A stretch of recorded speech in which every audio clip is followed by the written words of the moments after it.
Hi, and welcome to the fourth session of Parenting and Co-Parenting. I'm Brian. I'm Monique. And today we are going to be talking about be kind, calm, patient with your children's behaviors. Everyone's been cooped up. It's been a long 4 months. We're just trying to do our best. However, on a positive note, we are stepping into stage 3. Exactly. Parks will be open. Play Yay. equipment will be open. Yay! So there might be a few more things that you can actually do out in the community with your children to make the day go a lot better, quicker, pleasant. Have your picnics, play on the play structures. It's going to be a whole new ball game for them. They haven't had it for 4 months. So the first thing we want to talk about when it's children's behaviors is you want to make sure you listen to your children's concerns. Highly important here to listen to your children's concerns because they do have them. They have legitimate concerns about how or what they're doing or how someone responds to them. So you want to make sure you acknowledge and validate your child's thoughts and feelings as best as you can. You want to be honest, open, and supportive the best that you can as well. Provide clear, factual information in a reassuring and age-appropriate way. You don't want to talk to your 6-year-old like you would talk to your 3-year-old. It's going to be confusing. They won't understand, and it's just more work and more stress on you. So what we're trying to do here is lessen the stress. Ask them how they're feeling. Let them know that you're there for them. At all times, be at your child's level when you're doing this. Do not stand over them. Think of yourself when you're might be getting instructions from your boss or even your partner, and if they're standing over you. How does it make you feel? Everybody's standing over me because I'm so short. Okay. Aside from you being short, how does it make you feel emotionally? It can be intimidating. Very actually. intimidating. Yes. And children will feel this really quick. Absolutely. So do not stand over them with this, and make sure you acknowledge their feelings at all times. They can be happy acknowledgements. You can acknowledge when they're sad. Point it out to them. Especially your younger child. This helps them learn what their emotions are, how they can express their emotions, and what they look like. And it helps them regulate their emotions as It well. definitely helps them regulate their emotions. Yeah.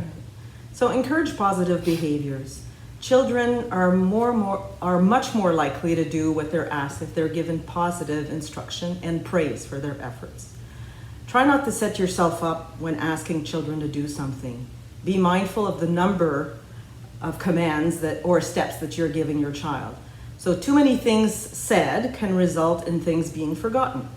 So use commands such as please put your dishes away, not put your dishes in the sink, clean the counter, wash the pot, go take a bath.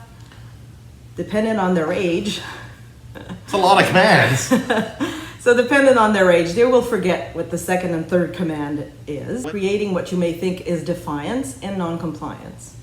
So I think something we really got to remember here is being a positive role model. They're taking the strides from you. Right. So have you ever wondered where your children get their certain behaviors from? Think about it. They get them from you. They get them from their friends. They get them from their tablets, games, so any type of screen source. So really, we have to be mindful of the behaviors that they're displaying, and if you think it's negative, where did they get it from? So rather than pointing fingers at others right away, you need to take a look at yourself and your own behaviors. You need to take a look at those around you and their behaviors and where your child might be getting them from. It can be tricky. We don't want to put blame on ourselves, but when we look deep enough into ourselves, we might be able to see, you know what? Yeah. Such as swearing. If you're constantly saying something, some type of bad word, the 4-letter word maybe, I can't say it on camera, and your child says it, and your first reaction is going to be, where'd you hear that?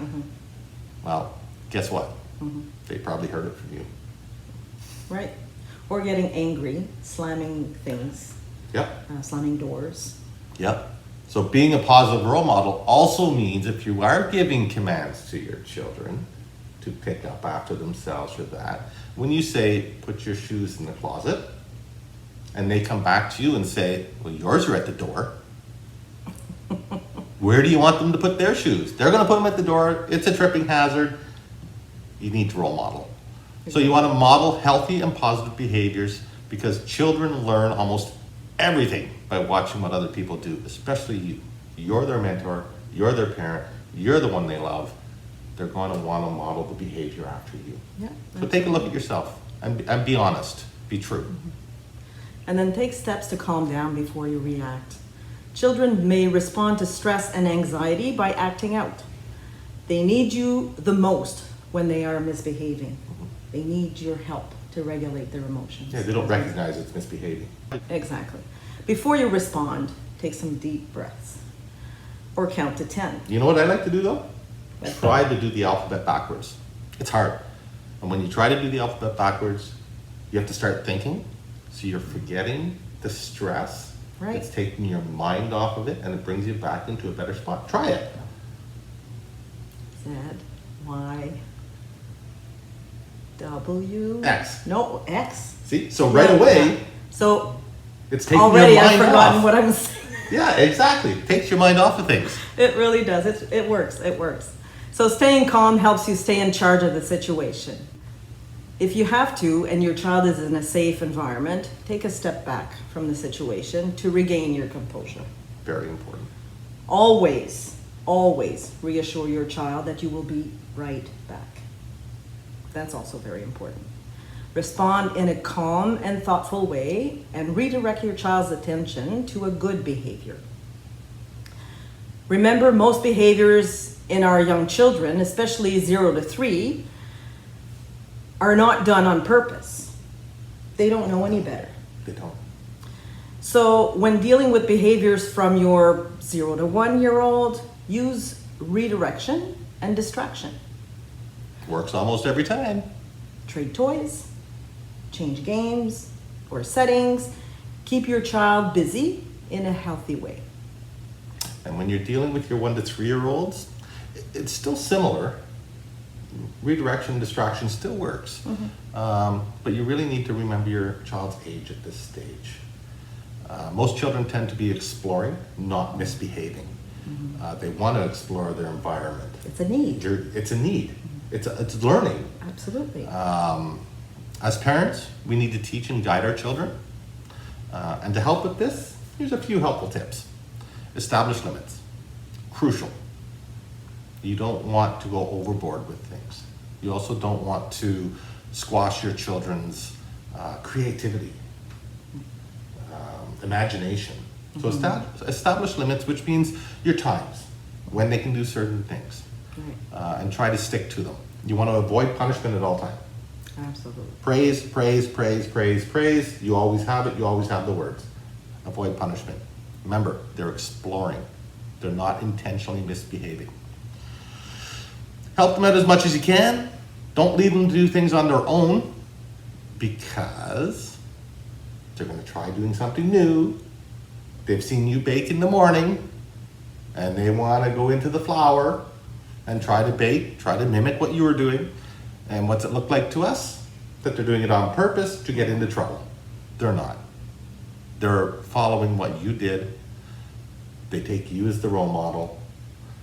And this is just one of those instances where it looks like misbehaving, but it's not. Most of all, though, be calm. This is going to help your child stay relaxed. It'll help you stay relaxed. It will decrease stress.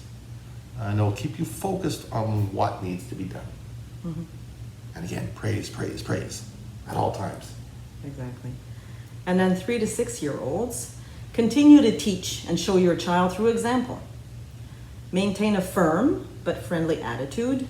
Keep rules simple and easy to understand.